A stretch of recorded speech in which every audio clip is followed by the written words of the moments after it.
get the job done. When it come to crunch time, I'm awesome. 3 seconds on the clock, you can call me. In my hands is where the ball be, nigga, I'm clutch. Clutch, clutch, clutch, yeah, nigga, I'm clutch. Clutch, clutch, clutch, yeah, baby, I'm clutch. Clutch, clutch, clutch, clutch, clutch, clutch, yeah, baby, I'm clutch. Clutch, clutch, yes, clutch, clutch, clutch, clutch, yeah, baby, I'm clutch.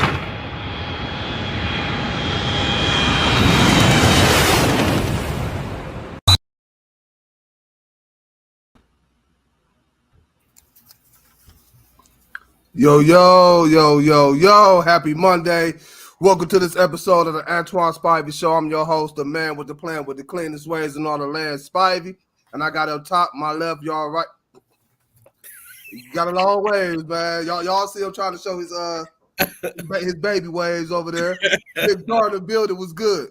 What's up with it? What's up with it? Not much. And to my right, y'all left, top corner, Kels the Truth in the building. Was good. No much. What's up? No much, man. You cool? Your collar's all right, man. I'm popping my collar. Hey, guys! Happy NBA free agent signing day. Happy NBA free agent signing day. All right, Mr. President, Kels Wojnarowski in the building was good. Oh man, he was reporting, wasn't he? He had all of them coming through. Cause we could keep up with him. Couldn't keep up with him, man. This man, he was watching Bleacher Report, ESPN 2, 3, 4. You know what I'm saying? He was talking to everybody, seeing what the rumors were. Good, JD. What up, JD? I was at work. You was at work doing work, huh? I get it, man. Work never stop, man. Hey, I'm with you. Before we go any further, man, don't forget y'all like, follow, and share the page on Facebook. Also, subscribe to the YouTube channel and the Signature Series Network. They started already. Pop that collar, Kels.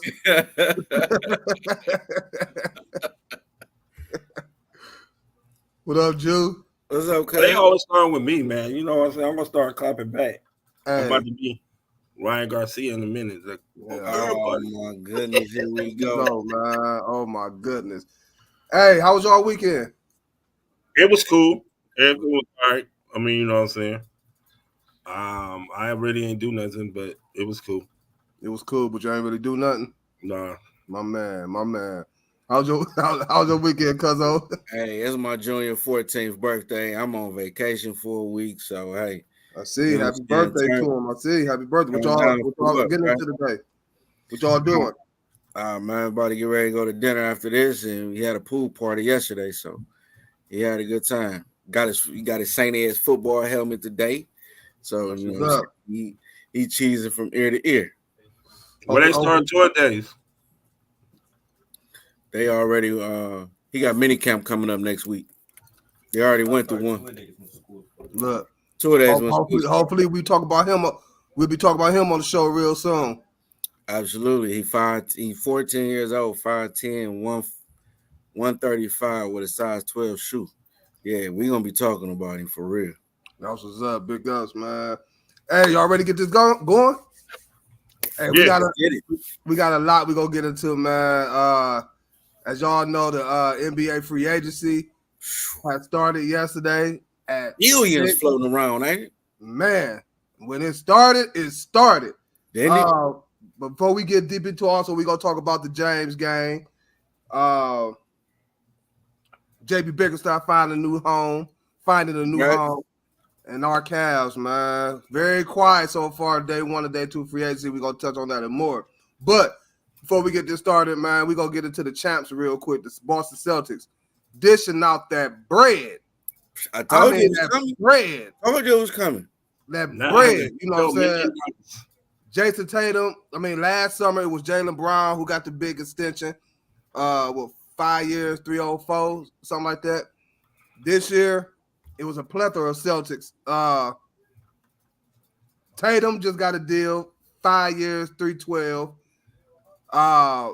Derek White just got extended for what, 4 years? 137 million. Help me out, Kels. 4 years, 159. 4 years, 159. Yeah. Earlier, before free agency even hit, Drew Holiday got his extension. 4 for 135. You know, what's the numbers? 4 for 135. 4 for 135. Then they just signed Cornette. He really just like 1 year, maybe. I forgot how much, but 1 year.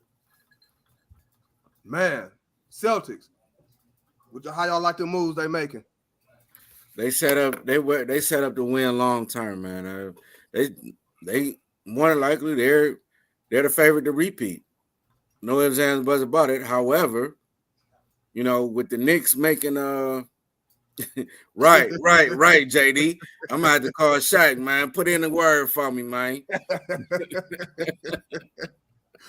What you say? But with the moves that Boston made, with the moves that New York made, I mean, Boston a team to beat. So everybody's chasing their pattern. There, a few teams in the East is following their blueprint. I mean, come on, man. Philly with PG now, Embiid. I mean, it's the East is gonna be Philly. Boston, New York, Philly, Milwaukee, and then it's gonna go from there. Miami, maybe, but it's gonna go down from there. Where the Cavs gonna fit in, I ain't sure. Well, Kill, why you got the look on your face? He said go down. What you mean go down? Like go down. This is gonna be the order of hierarchy. Boston, like just go Boston, the Knicks, Boston and Knicks, Philly. The Knicks and Philly, like right here. Boston, you know, they the champions. They got that threshold.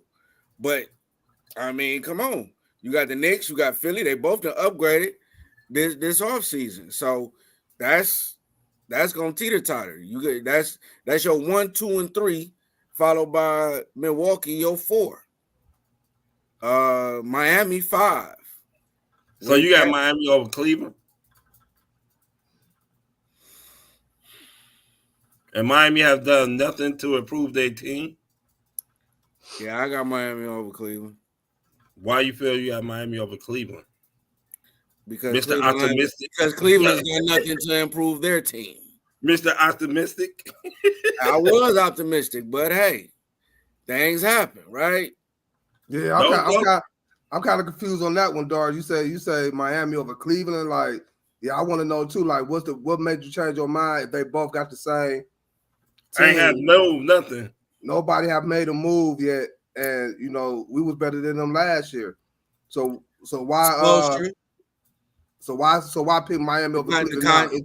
The continuity of the coach, Spoelstra find ways to win. We have a whole new coach. We don't know nothing.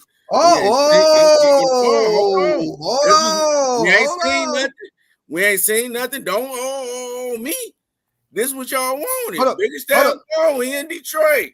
I'm eager to see what Biggerstaff is able to do in Detroit with his 5-year contract. But he'll do exactly the same thing he did in Cleveland. We got a brand new coach. We don't know we don't know how this is gonna shake out for this particular season. To me, I'm still at the same point.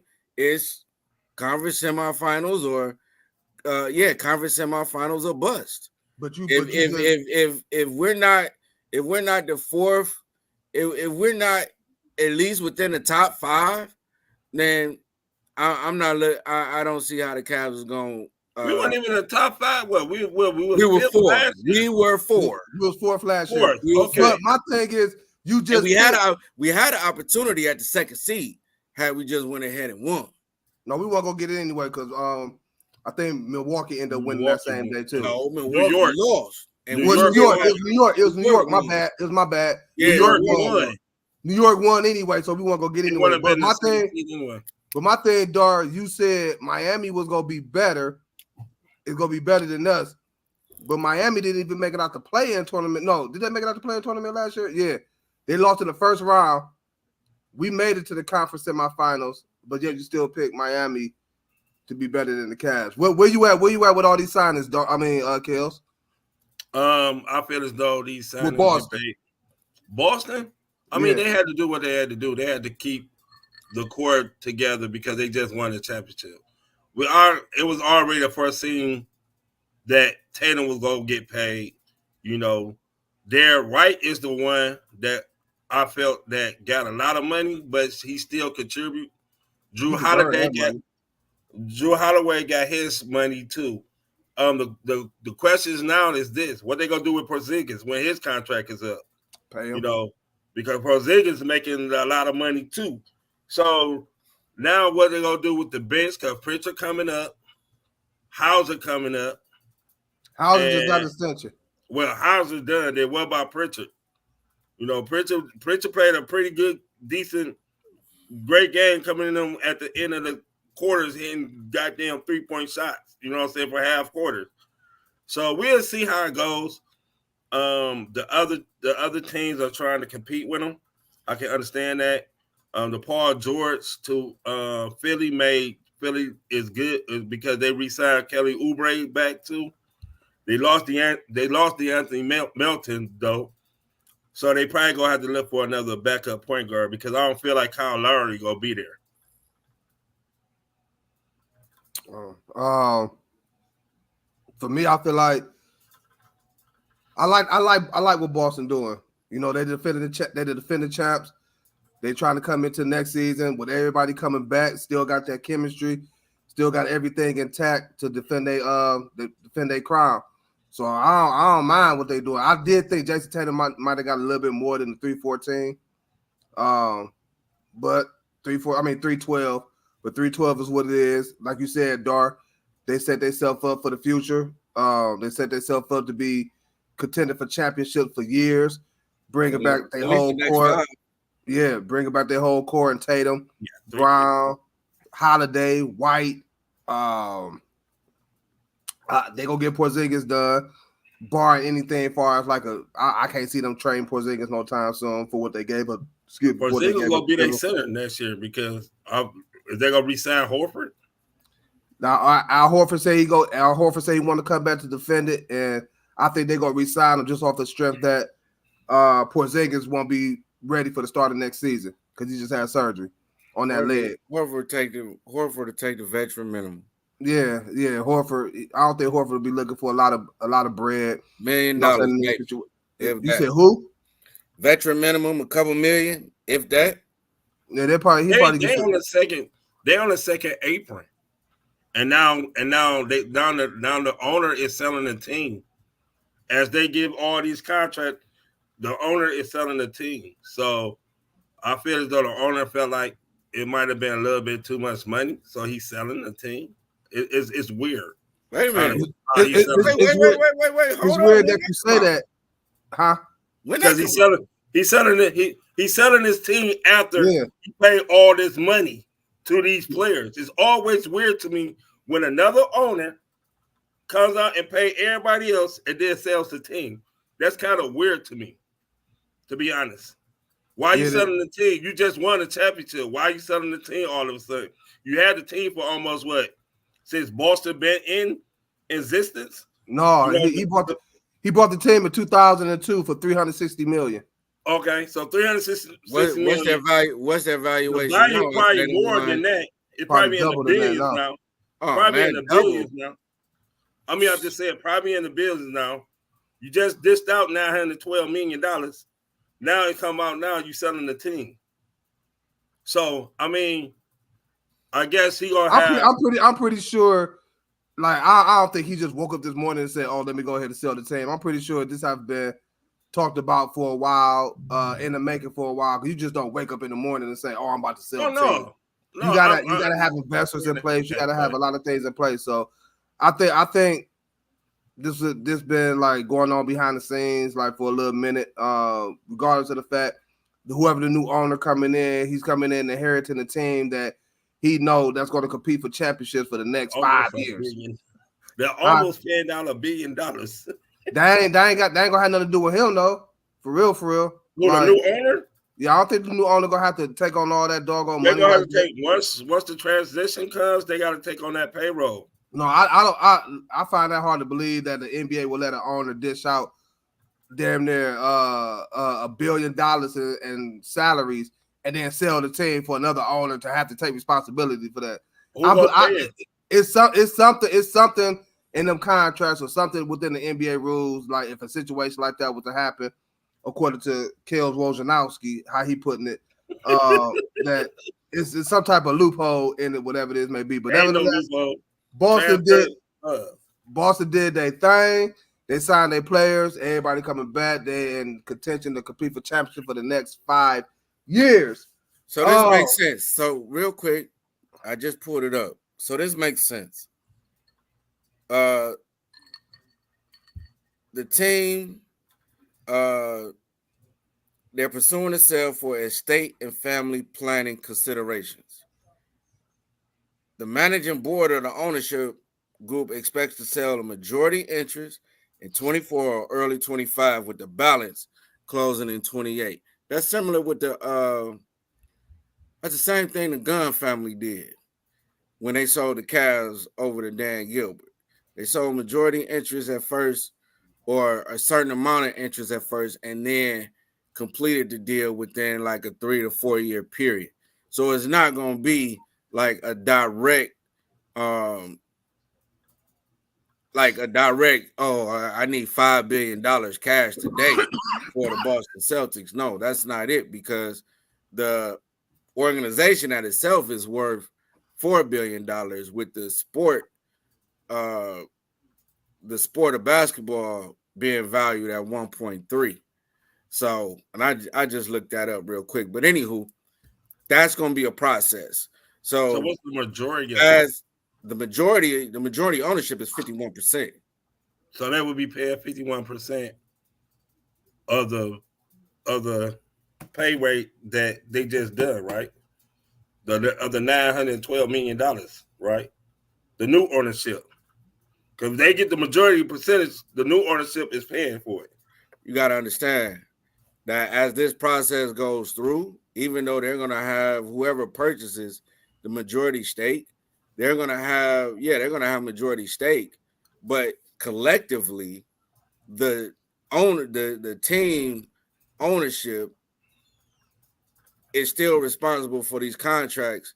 However, over the course of the next few years, Boston's the team as an organization, their valuation, their team's value is set to appreciate, not depreciate. So the more they keep winning, you know what I'm saying, they're going to go up on merchandising, they're going to go up on ticket sales, revenue, all of that. All of that comes into play. So who benefits for that? The majority or the Weinbach family? Who the new owner? Everybody across the board benefits from that. I don't know, but nevertheless, that don't sound right to me. I don't know. At 51%, yeah, you got the majority control of the team. However, you still got a board, you still got the Weinbach family. So everybody, they're splitting this over the next few years to have the new people, the new owners, to have complete control, 100% control by 2028, which means there's still some money that Weinbach family gonna get. There's gonna be some money that the new ownership gonna get at 51%, and the Weinbach family gonna get 49%, and they're still gonna have to collectively, they're gonna have to make sure these contracts stay paid. Yeah, so they got a lot they need to do. Still sound fishy to me, but okay, let's go move on. Hey, we don't know, but what I do know is this: they got the cash right now to be paying, and that's exactly what they're doing to keep their team in contention for championships. We got a whole bunch of other signings. As we all know, Paul George. I told y'all, like the plan that Philly had, they weren't gonna let Sunday go without signing Paul George. They end up flying to LA, leaving LA with Paul George becoming the Philadelphia 76er for 4 years for $200 $12 million. A max deal for him, and then they also extended Tyrese Maxey. Does Paul George going to Philly make them a legit championship contending team, Kales? Yes, because they got the best big man in the NBA in Jordan B. With that said, Philly will be going up against Boston. It should be Philly and Boston in the finals. Paul George will bring leadership and scoring to their team, and another scorer who can help facilitate the ball to Embiid and Maxey. That's his best asset, and also he can be able to check the better guards or scorers in the league. You say what? He will be able to score. He will be able to defend the better scorers on the other team than anybody else, and Philly will have a better bench rotation, and he will be replacing Tobias Harris' inconsistency with the scoring. So now they got 3 bona fide scorers. They got Maxey, Embiid, and George now. Now, the only thing about this is that George got to stay healthy and Embiid got to stay healthy. Because if both of them go down at the same time, Philly might as well talk it because they don't got nobody else to help them score unless Kelly Oubre, but they don't have nobody else. Maxey can somehow deal with it, but the key to Philly is Embiid and George staying healthy. They have to at least play at least 77 games this year. Where you at, Don? Paul George made Philadelphia a legit contending championship team. I feel like he did. LA Clippers gave up 7 picks for 7 first-round picks to get Paul George out there for Kawhi Leonard. And they don't sign PG back. They don't get anything for him. And they're stuck with Harden, who was the cancer in the offense out in LA. Paul George getting a new scenery, going to Philly makes sense. Maxey, PG, Embiid, plus a host of other players, and they bench. Yeah, Philly should be right there at number 3 all season. I don't see why they're not number 2 or number 3. Boston, Philly is what I got it. Boston, Philly, New York, Boston, New York, and Philly. Those 3 should be banging all year for positioning in the playoffs. And I mean, they started. That was a great move. We know PG can score. He could create his own shot. He could score from outside. He could dribble drive to the rack. So, I mean, that decision made sense. Competitive.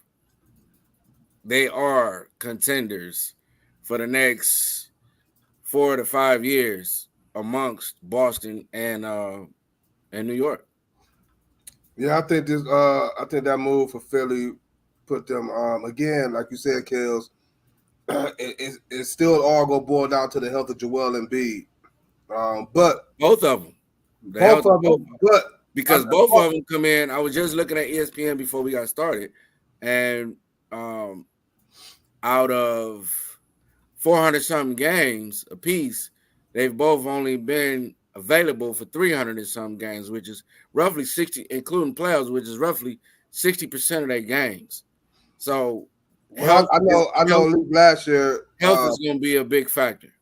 Yeah, Paul George played 77 games last year. I think the most he done played since being over there in LA. So yeah, I think this move will benefit both Joel Embiid and Paul George. What I mean by that is neither one of them is going to have to play the amount of minutes that they've been accustomed to playing. For one, you will be able to rest both of them more than you was in the past. Because you won't have to rely on Joel Embiid so much because you will have a Paul George who could pick up the scoring slack along with Tyrese Maxey. Then, like y'all said, Kelly Oubre coming back. they signed another veteran and Eric Gordon, not Aaron Gordon Kills. Eric Gordon. Eric. You keep saying Aaron Eric Gordon. Andrews. Eric Gordon. So I think this move again, and it's for any team, any players in the league. Of course, it's gonna come down to health. So, bar any injury, yeah, Philly have put themselves just like Boston for the next 4 years, 4 to 5 years, in contention to be competing for championships. Barring, and again, it all rests on the feet, the ankles, the back of Joel Embiid. You know what I'm saying? Knees. The knees as well over Joel Embiid. So regardless of having Paul George or not, you still can't win championships in Philly without Joel Embiid. So again, it was a big move. Big ups to Paul George, the Clippers. They lost. They didn't want to pay the 4 years. They didn't want to give them the 4 years. They wanted to settle for 3. It's crazy. Paul George. Huh? I said that's crazy because they owner is rich as hell. Hey, they gave Kawhi a 3-year deal. They didn't even give Kawhi 4 years. I mean, a 3-year deal. I can see why they gave him a 3-year deal though. If he wanted to stay in LA, I would have gave him a 3-year deal too because of the situation and how the team is constructive. Because if you gave him 3 years, you might well align it with what Harden got. Harden got 2, and he would have had 3. Kawhi had 3, so your big 3 is still in line. But then you could have went out and got some more people like a Derrick Jones or somebody who can help, like re-signing Nicholas Batum, people like that. You feel what I'm saying? So that's why I feel that like it's weird because he rich. I mean, he got the money, and another thing, he getting another stadium that's coming in.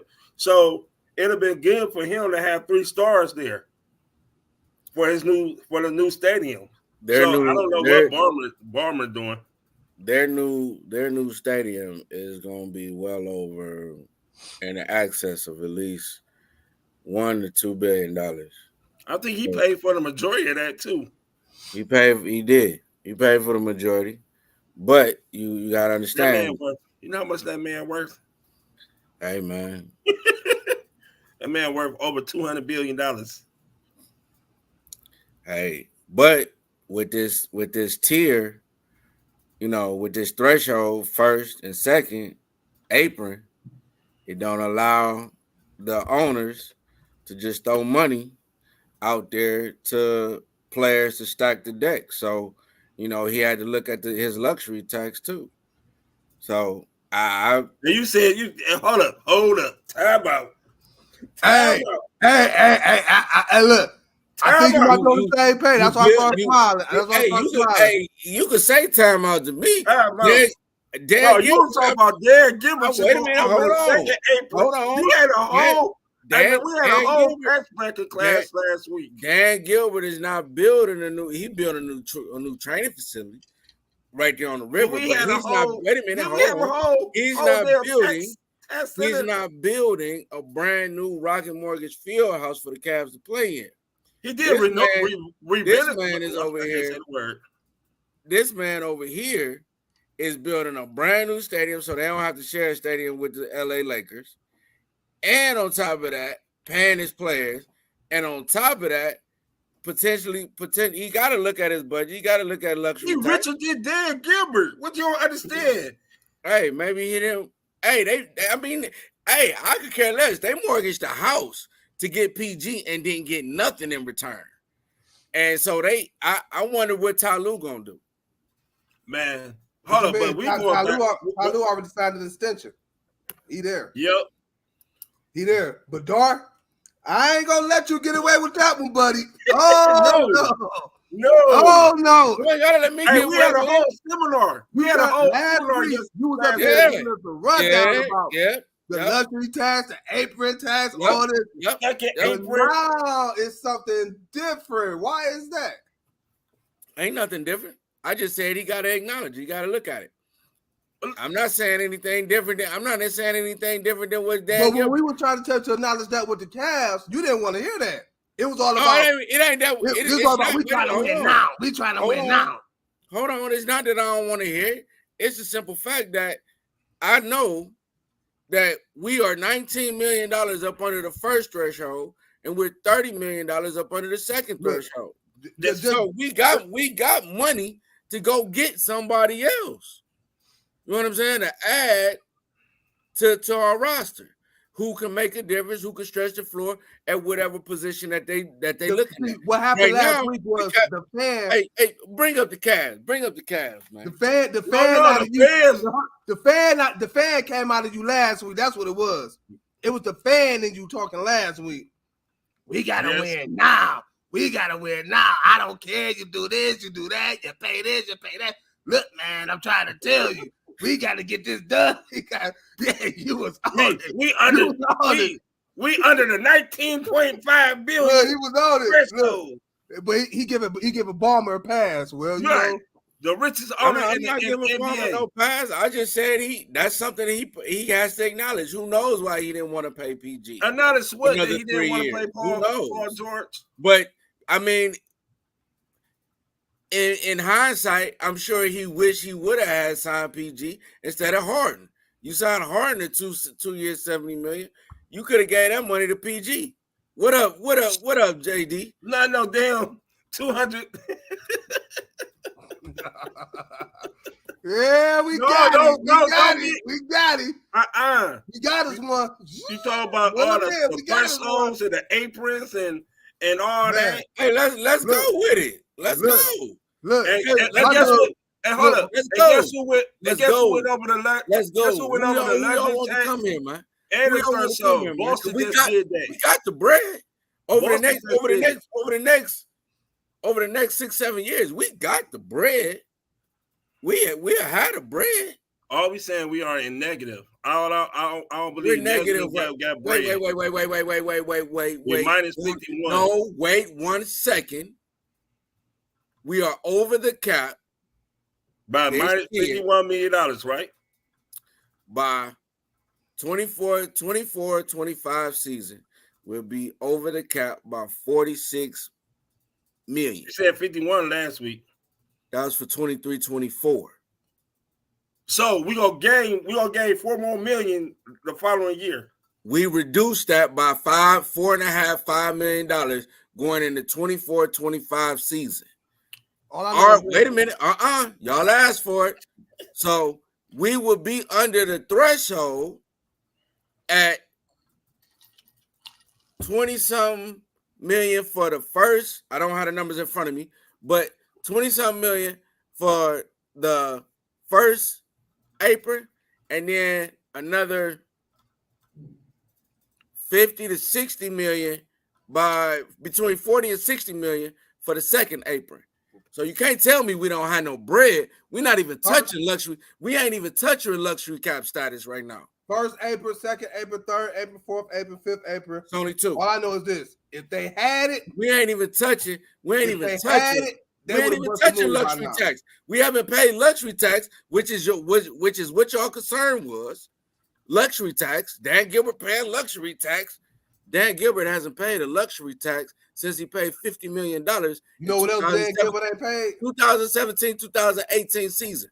So that's that's about 6 years now. So you can't tell me we don't have the bread. All I know is this: they ain't got something. They ain't did nothing yet. They ain't got the assets. They ain't got the cash. They ain't did something. I'm wondering why neither one of y'all made a call to Kobe Altman yet. Because Kobe Altman is not the GM. Mike Gansey is the GM. Kobe Altman is the president. Keep telling it's on Mike Gansey. Man, Kobe Altman is the GM, man. Kobe Altman is the GM, man. He took over for Dave Griffin. That's just like you saying I ain't the GM. I am the GM. Look it up. Kobe I am the GM. Regardless of who will say what. Look, Kobe Altman took over GM. And he gave it to Mike Gansey. So both of them getting fired is what you're saying? It's up to Mike Gansey to make moves. So both of them getting fired is what you're saying? Hey, if they don't make no move, don't argue with Kel Dvorzhinowski. Right. He know it all. I don't know it all. I said look it up. Hey, man, he got a crystal ball on top of his head. He know it all. Yeah, so Paul George, get that bread. Another big domino effect move, Klay Thompson. We all had our speculations on where he may end up. You had a couple of teams.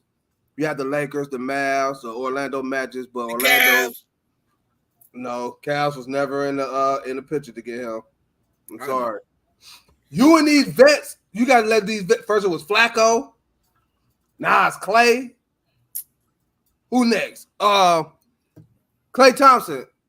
Decision has been made. He's heading to the Dallas Mavericks on a 3-year deal for $50 million. Was Dallas the right choice for Klay? Dark. Told y'all he wasn't gonna get no more than $70 million, man. Told y'all.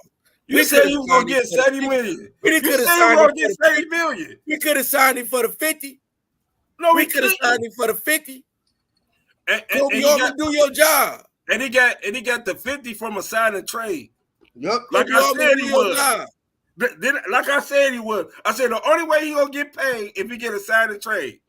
Yep. That's how he got paid. And then he didn't even do your job. He didn't even get the max. He didn't even get the max. I told y'all he wasn't even gonna get nowhere near $70 million. Only why he didn't get it because it was a sign and trade. Usually sign and trade, you get a little bit more because you sign it to the other team. That's why most of the time and then Klay took a little pay cut as well. As I'm reading reports, Klay took a little pay cut as well, so Dallas could go out and try to sign another piece to help their team. So Klay was gonna get that bag. Klay decided to take whatever it is Dallas told him about their plans, their future, whatever. Also, he also did it so they could keep both Gaffer and Lively as well. So if Klay would have took all that money, they would have been losing a couple of people. So Klay did the smart thing, took a pay cut. Kels, Mr. No, he ain't gonna take no pay cut. And Mr. Players don't take pay cuts. Did he really take a pay cut to move for Golden State though? You said what? Really did he got all right in an open market, and he went to a tax-free state, so he getting all that. I know. Dallas. I would have went to Dallas too. I know it's tax-free, but if you really look at it, but you still got to really look at it wherever you play at. If he really wanted to take a pay cut, he wouldn't have had to try to sign and trade. He would just sign with them without the sign and trade. If that's a pay cut. Shit, to me, it's not like he said, "Oh," ain't like y'all said, "Oh." You said what? It's not like he was like, "Oh, I want to cut to y'all for this amount of money, but I'll take a little hair off here." So he probably took less. I want to see if he'd have signed a full maximum contract to him. But he take a pay cut. Good job, Klay. But Klay did. He turned. Listen, man, he turned. But why would? All right, my question is, why Klay didn't take the pay cut for Golden State? He turned down 2 years, $48 million to get one extra year, man. That's all he wanted was an extra year. I think the situation of Golden State was deeper than money. It probably was. He watched Jordan Poole get $100 million. He watched Draymond Green get $100 million. I mean, come on, man. Okay, he also remember this. He got paid. He got paid $189 million. He got paid $189 million, and he got paid $89 million right after he ruptured his ACL. When he went down with his ACL, he got paid $189. That was mine. And then he ruptured, his ACL went out in the other one. So he missed 2 seasons. Yeah, I think it was deeper than just the money. I'm sure it was. But nevertheless, Klay teamed up with Luka. Klay. Kyrie. Hey, now that's now I will say,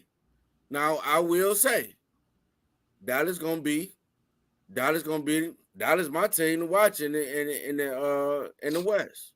I think the move helped Dallas out tremendously. What I mean by that is now they got because you look at the way Boston played them in the finals, they really wasn't doubling Luka nor Kyrie, especially when they was driving to kick it to them open shooters because they didn't respect them open shooters. So true. I think with Clay Now being you out got there, you got somebody to respect now. yeah, I think that's gonna help them out tremendously. I think losing Derrick Jones Jr. is gonna hurt. It's gonna hurt them a little bit because he was like they energy guy. True. Probably one of their best perimeter defenders Yep. on the team. So, I mean, even though Clay got defense, he's still not the same Clay. No, I mean you go through. Come on, man. Let's face it, man. You go through two. Wise. You go through absolutely, JD. You go through 2 ACL tears and opposite knees. You got to get back, man. And let's say let's be honest. It might not really take. You know what I'm saying? The older you get, it take a little bit longer for you to get back. So let's say Clay. Okay, yeah, Clay wasn't Clay when he came back to Golden State, but now you got all that time, right? You haven't been injured. You got a full off season. Go work out, get stronger, get them legs stronger, get your knees stronger, and then you turn around and you come back ready for a full 82 plus game season. And I think Clay, you know what I'm saying? I think Clay, wherever he would have went, I was confident that he would be effective to where he would stretch the floor. He would contribute offensively and be able to contribute even maybe 60 to 70% of what he was defensively. My bad. My internet went out off that blasphemous comment. I mean, hit you with another blasphemous comment. I think it was a big move. Here. Not for no 3 years, $50 million. No, he shouldn't. No, he shouldn't. No, he should. Man, why? All right. Never mind. I'm not doing that with you today, Kels. I ain't even arguing with you. It's not what's the next segment, cuz? What's the next segment? What's the next segment? But nevertheless, I think Clay is going to help out Dallas tremendously. They got a shooter out there, so when Kyrie and Luka penetrate, they're able to find a marksman. He's still one of the greatest shooters in the game. Just had a little off season or whatever this may be shooting wise, but I think he's really going to help Dallas out tremendously. I got a question. What's that? You just said you believe he can help Dallas out tremendously. Why couldn't he help the Cavs out tremendously? Because this club Shay right now, Kels. Dallas this ain't Kels Jaworski. This club Shay right now. Have 12. They have 2 guards who can dribble, penetrate, and all they have to do is catch and shoot. That's the reason.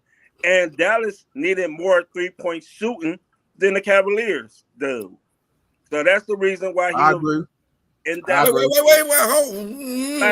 on.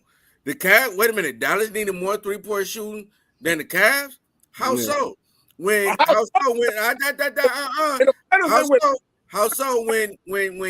didn't do nothing? How so when if you're gonna say Yang ain't do nothing, I can say Kyrie ain't did nothing. Come on, man. Kyrie ain't do much. 130-point game. Dallas was one of the worst 3-point shooting teams. Dallas was one of the worst 3-point shooting teams in the NBA this season. They needed 3-point shoot. They had Derrick Jones Jr., who's not a 3-point shooter. The only 3-point shooters on their team was who? Luka, Kyrie, and Luka wasn't all that great of a 3-point shooter for real. If you want to say Luka, Kyrie, and Hardaway Jr., who they not giving no playing time to. I'm gonna give y'all a statistic. Let's face it. No team is shooting. No team is shooting better than maybe other than nobody else other than Steph Curry. It's shooting above 42 to 45% from threes. Man, everybody I heard today, just listening to the first take. 38, 39, 40, 37, 36, 41%. Nobody over your 42, 45%, or even excelling that, where it's a guaranteed 3-point shot other than Steph. That's the person you talk about one player who shoots. No. Hold on. No, I'm talking about whole teams. Now we want to bust it down to players. Let's categorize it, because when you think about it, some of your premier players that got signed today for them max contracts, what are their 3-point shot averages? 37, 38, 39. And I told you that's good for a 3-point shooter. Ain't nobody in the league history is shooting 45% for three. Even Steph don't shoot 45% for three. That's not realistic as a shooter. That's not realistic. Look, man, my man Dar just wants these stars here. He want to win a championship now. He don't care how much we got to do. I want to win another championship now. Yup, I want another parade. I want some more rings. Only thing I said about Clay in Cleveland is I never said Clay couldn't help the Cavs out. I never said that. I'm gonna be honest, and I'm gonna put it all the way out there, world. I'm gonna put it all the way out there. I am thirsty to see the Cavs win. There you go, JD. I'm thirsty. I am. I'm thirsty to see the Cavs win a ship. Y'all see that? A ship without Bron. His dreams, but 4 shots. y'all see that? I can hit 45%.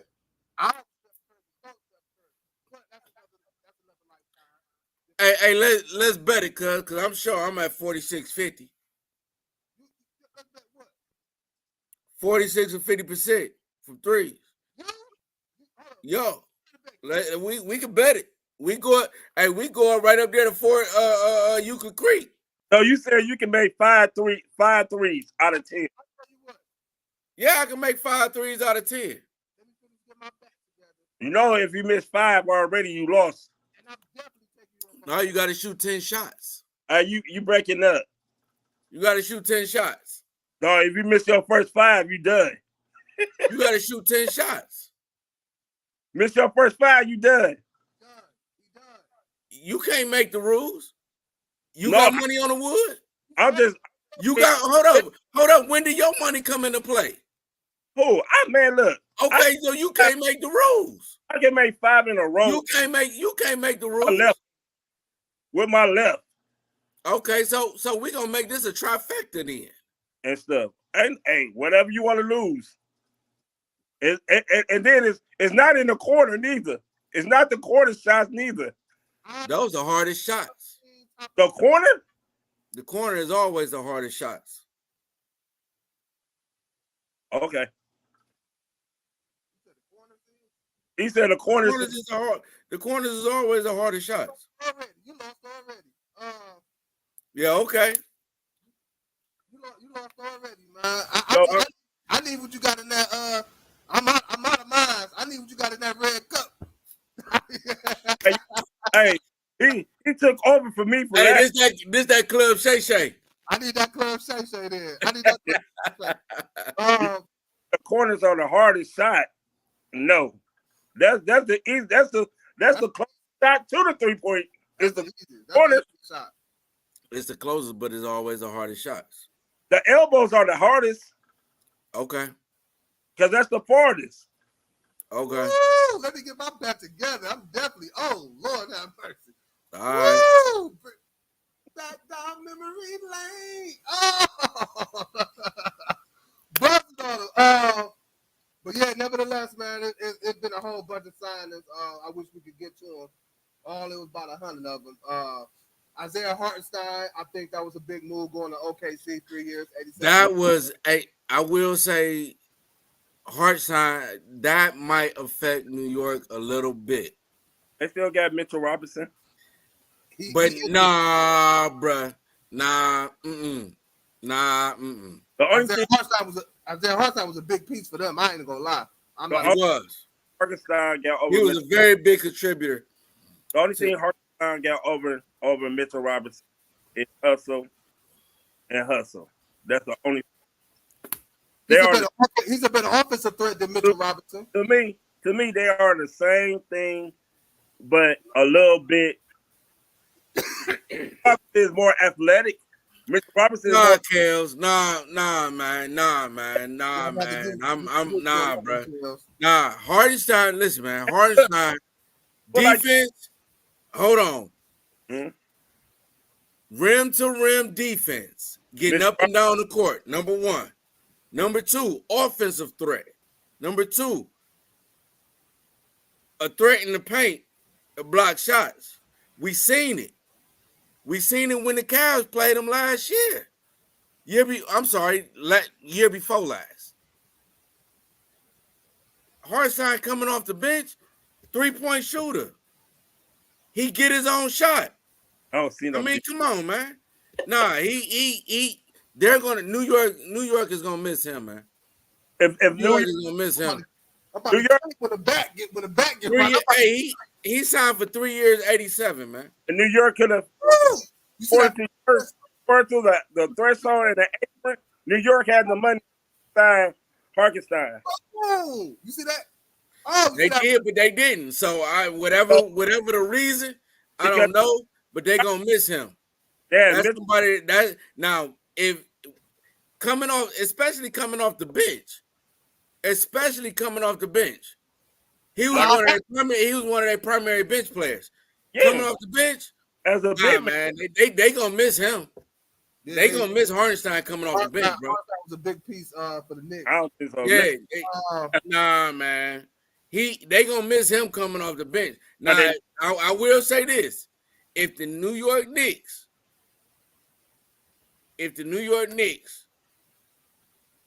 get, conference finals, stuff like that, they go up against Boston, that's where they're gonna lose. Missing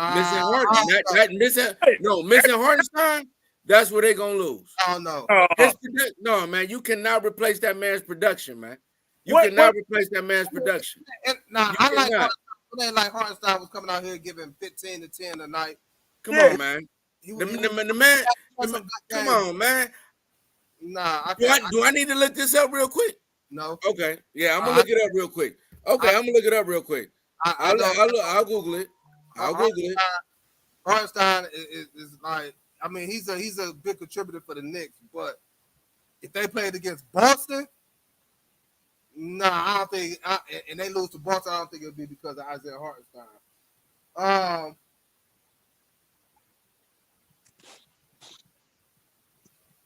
Yeah, definitely won't be because of Isaiah Hartenstein. Nevertheless, moving forward, JB Bickerstaff, former Cavaliers coach, now coach of the Detroit Pistons. Shout out to Bickerstaff. It wasn't too long before he found him a new job. In his first stint there, they signed a Kane Cunningham. They signed somebody else. I can't think of who the name was, but shout out to JB Bickerstaff for getting that Detroit Pistons job. Went out of the job too long. I hate the. They had Tobias and Tim Hardaway Jr. Yeah, Tobias Harris with his second stint in Detroit. So shout out to Bickerstaff, man. Wasn't too long before he found him a job. Cavs just fired him a week or two ago, almost 3 weeks ago. So Bickerstaff, big up. The James game. We're going to get to them real quick before we end it with the Cavs. Quietness of free agency. The James game making history. It's been a lot of scrutiny, a lot of backlash on Bronny going to the Lakers. It was all a setup. My man, my brother from another, my brother JD, he felt it's a big old conspiracy theory on the whole thing with Bronny going to LA and Bron James. Hey man, how y'all? What's y'all thoughts on Bronny and Bron making history? First father duo coach. I mean teammates in the NBA. Go ahead. You got your hands up. I want to because he might be a little long. I just want to get it out the way. Mine's real quick. Is that quick? I think it's great that he playing with his father. But the simple fact is that this is the first time in NBA history that a father scandal has been played. The scrutiny, I don't understand. I mean, who wouldn't want their son to play with them? It's not like he was a first round draft pick. You know what I'm saying? Second round. And I know, and LeBron maneuvered his way and be like, "Look, I need my boy pick." In that case, they could have just picked him at 20. You feel me? If it was all like that, I mean, other teams could have got him, but other teams didn't want him. So it wasn't no conspiracy. It wasn't nothing. It was just his talent wasn't number one, and so forth. That he played with the late. Everybody in the world knew that was gonna happen. So what bigger shock is it? Man, that's what I say about it. Forget all that. I'm gonna break it down like this real quick, so Dark can say what he got to say, so we can move on to these Cavs real quick. Big up to LeBron. And I don't like to go this route, but I'm gonna say it anyway. They talk about white privilege a lot. And we need to have a segment. We need to have a whole nother segment on this. I just want to let you know that before you get started, we need to have a whole nother segment on this so that people can really understand. No doubt. Consider it done. Now that we have a black man that's in position to do that, it's a lot of backlash. You know what I'm saying? Again, they talk about the white privilege, whatever. Now they want to say black privilege. Listen, if it was me, I would want to play with my son too, especially if I'm going on 22 years in the league. I done did everything that there's possible that you could do in the NBA. Why not?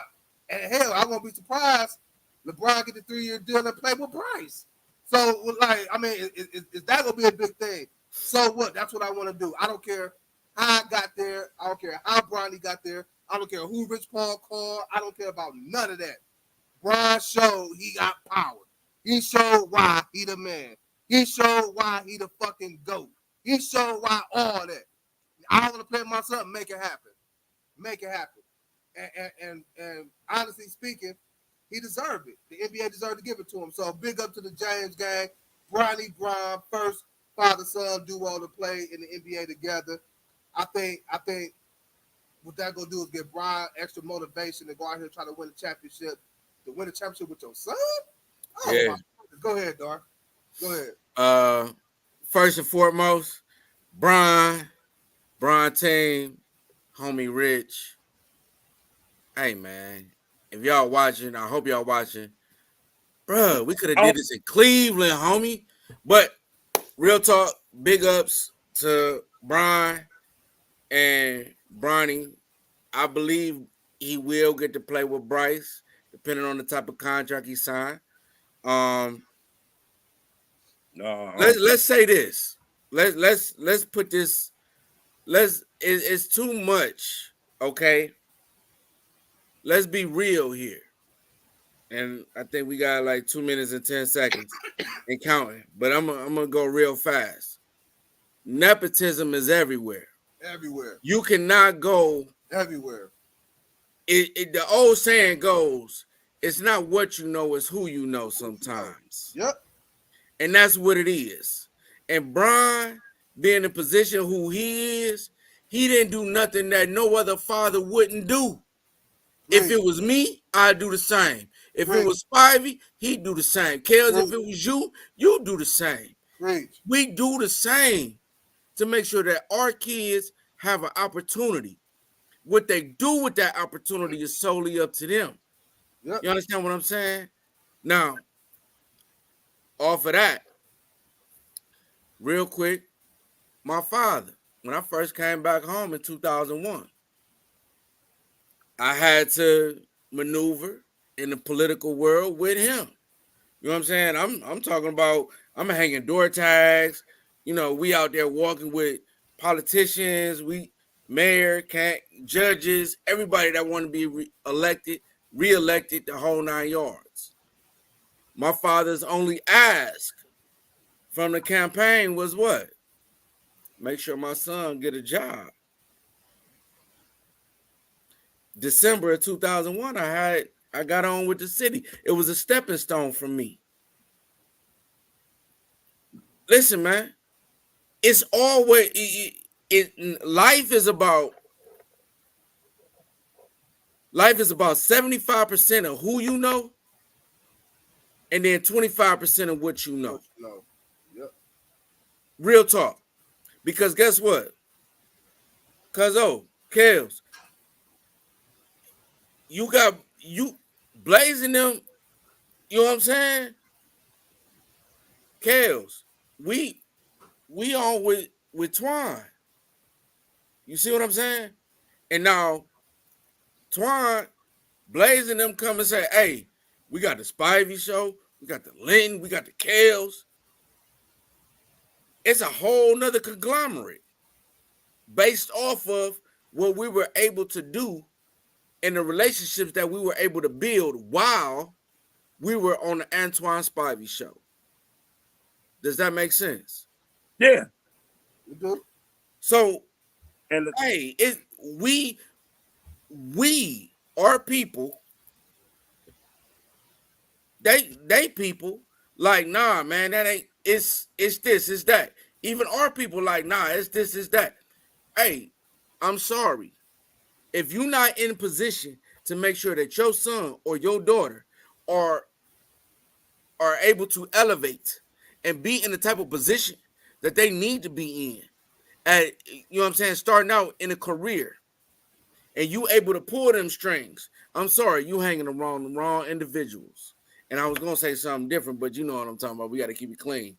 But you are hanging around the wrong individuals. Because if you're not around people that can make things happen for you, then, or in them rooms, or you had them relationships, then I'm sorry. Something is clearly wrong with you. You didn't do your job as a parent. Because guess what? I know some of us, we're in them rooms. We're rubbing elbows with some of them people. We making stuff happen from the ground up, grassroots. Brian, we gave Brian the keys to the league at 18. 18, dude. 18. He deserved, his family deserved everything that they're about to receive. Yep. And guess what? You got Bronny with the Lakers, and Bryce gonna be right there with him in 3 years. That man held the league down for years. Well, 22 years, man. So all this haterism that he getting. Hey, wait a minute. Let me ask y'all that. I'm a Jordan fan. Don't get me wrong. I love Jordan.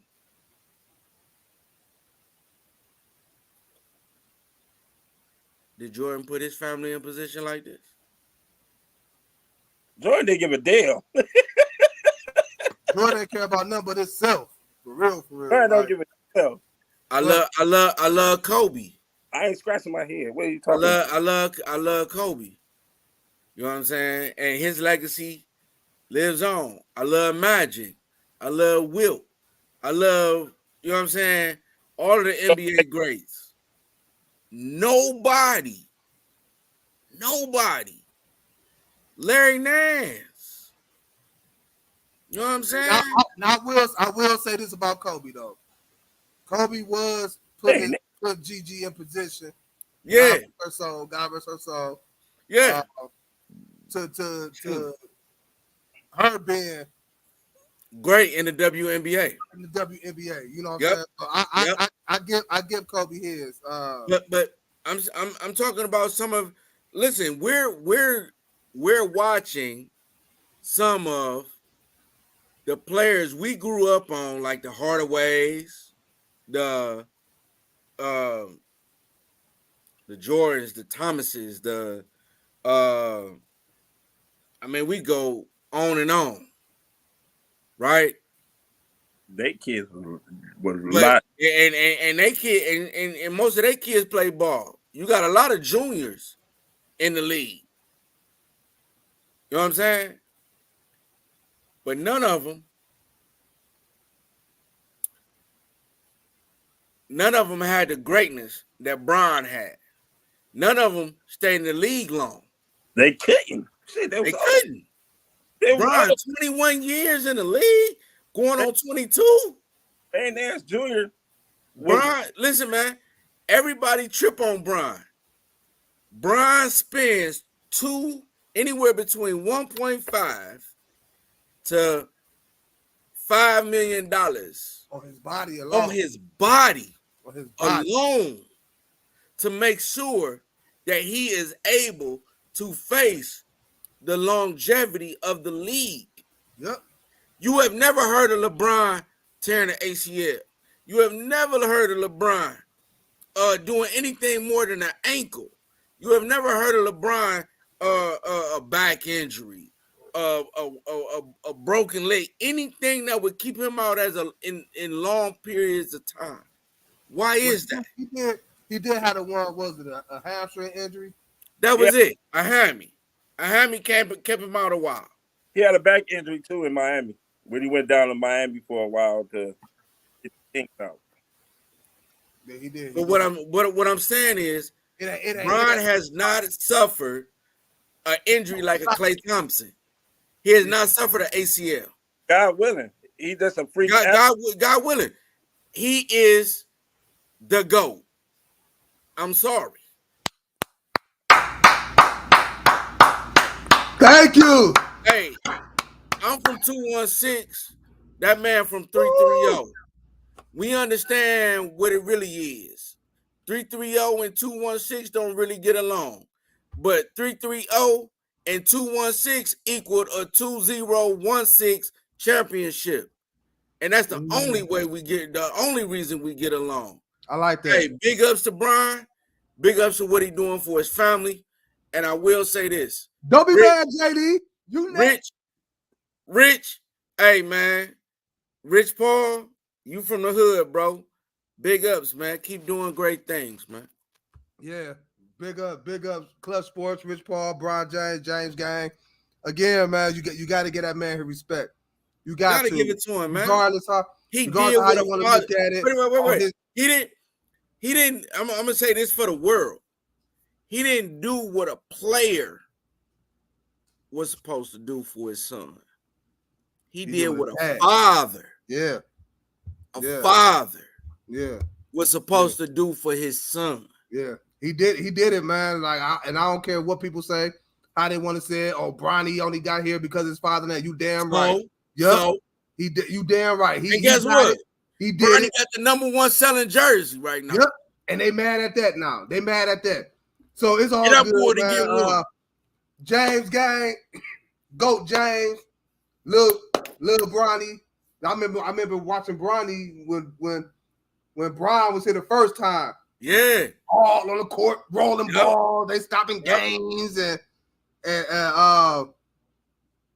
now look at him playing with his daddy. JD, man, listen. Don't be hating, JD. Listen. Hey, you always in this red cup, this true serum right here, bro. It's true serum. It's a time where you got to come to your senses. And again, I understand people like JD still in the stages of Michael Jordan came out with his first song, the song first. Sometimes I dream he is me. He came out with his shoes. Hey, listen, I just wanted it to be with the Cavs. That's all. That would have made it epic to me. He jumping through the sky, Air Jordan, all this. But you know, times has changed. You had a new kid on the block. He come. They ain't calling the chosen one for no reason. Why he in high school games on ESPN? You know, they cutting out pro games just to put him on to see him. Hey, get a man his due. From there to now, 4-time champion, greatest scorer in NBA history, the GOAT. I got a question. First team to come back, led the team. The first team to come back from a 3-1 deficit in the NBA Finals. He led that team. Got the city a championship, something we ain't seen in a long period of time. 22 years. He know his time coming. As a dad, as the great one that he is, he know his kids play ball. I would do the same thing too. I want to play with my son. Make it happen. I don't care who does it. Make it happen. If that consists of Rich Paul calling everybody, you sign Bronny. He going over to Australia. Bronny going to Australia. It is what it is. Kels, take us out. Take us out, Kels. Got one question. What's up? It's not like he was a first-round draft pick, so all this hate is coming from where? what would have been nepotism really is if he'd have been picked first round. Yep. You know what I'm saying? That's nepotism. To me, it's coming from a couple of things. One, that you still got people like JD, who just Stephen A, that just don't want to let Jordan go for some odd reason.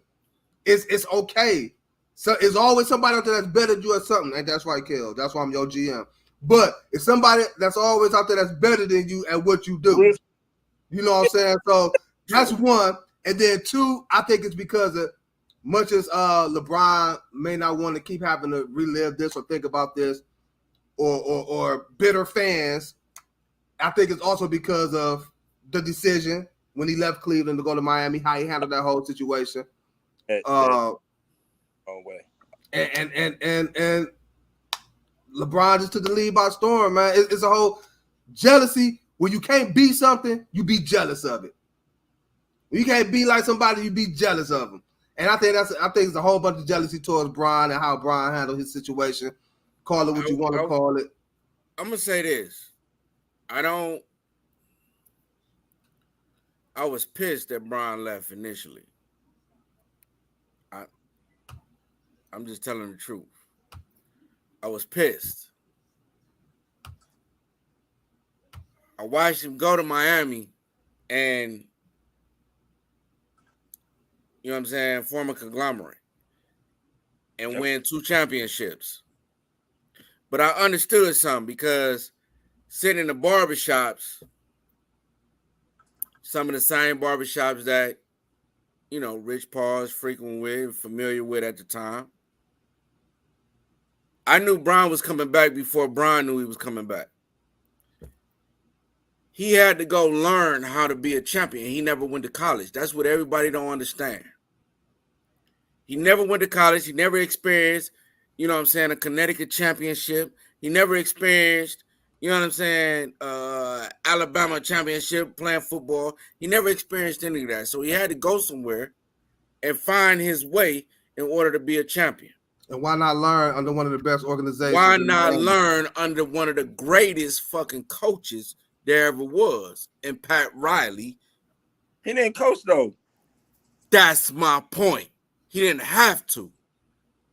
Eric Spoelstra coached, but all the directives came from Pat Riley. Kels, you gonna stop giving I can't even get it. You gonna stop giving people their damn they flowers when they should get them, man. You're part of the problem. You're part of the problem, man. See what I'm saying? You are undercover hater in your own little ways. Hey, Kels, how many rings do Pat Riley got with the Lakers? Appreciate you, JD. Appreciate you. He got 5. And guess what he did with them? He coached them. That's the difference. And guess what? That's why Spoelstra is still the coach of Miami. And that's why Miami will be above the Cavs at least the number 4 seed. P-Dar, I was on your side all this time, man. And then you come with that. We was doing good, man. We was right next to each other. For real. Listen, man. The Cavs need to, real quick, y'all. The Cavs need to make a move or two. We extended a qualifying offer to Okoro and Imani Bates. It seemed like the Cavs are trying to promote within and run it back. That plays out defensively, we got to understand. New York is big. Boston is big. You understand? Philly got bigger. You know what I'm saying? Size-wise and contribution-wise. Darius Garland is going to have to man the fuck up. Jared Allen is going to have to man the fuck up. They don't man up. Both of them. Then we right back where we at this summer. The only thing we probably would have done, the only thing we probably would have accomplished was signing Donovan Mitchell come next week. That's it. One more thing. Take us out, Kels. Take us out. I am not a hater. Yeah, you are. give credit. You a hater. I give credit to the person who coached the team. I'm a coaching player. Without the coaching, man, if y'all can see these text messages, man, talking about who dropped what first. Also, to take out home, Mike Gansey is the GM of the Cavs. And I'm the GM of Kills the Truth thing. Hey man, good show, y'all. Good show, great show, man. Love y'all, man. Great show, dog. Don't forget to follow us on Facebook, like, share, follow us on Facebook, subscribe to our YouTube channel. Can I have 2 seconds? One Thompson, Hartenstein, PG, Maxey, Tobias Harris, Harden, Jonas, CP3, Jason Tatum, Drew Holiday, all got contracts today or with them over the weekend. So they are off the board. Let's see what the rest of the NBA is going to look like come tomorrow. We gonna see. Again, don't forget to subscribe to the YouTube channel, also the Signature Series Network. For myself, for Dark, Kills the Truth. Hey, fellas, great show, man. Great show, man. Great show. Kills, you ain't even argue with me this. I ain't even entertaining, so it's cool. I did argue with that stupid apron. You can't argue with the apron, Kels. You can't argue with it. I can't argue with it. Not cooking. Can't argue with it. You're not cooking. Boston over by like maybe 10 million. So what they gonna pay 30%? 300,000? Huh? 3 million. They're gonna pay $3 million. There's the person that said Steve Ballmer sent him to Paul George. Hey, yeah, you did lose with that one, Dar. What? Hey, y'all stay safe out here, man. We catch y'all Wednesday. What's and wrong we definitely with go pick back up. We definitely go pick back up this whole nepotism thing Wednesday. We definitely go finish that conversation. Plus more, man. So y'all make sure y'all tune in. Don't forget to subscribe to the pages for more content. Dar, Kels, love y'all. Y'all stay safe, man. We out of here. Peace. Blaze, we miss you, man. Blaze, what up?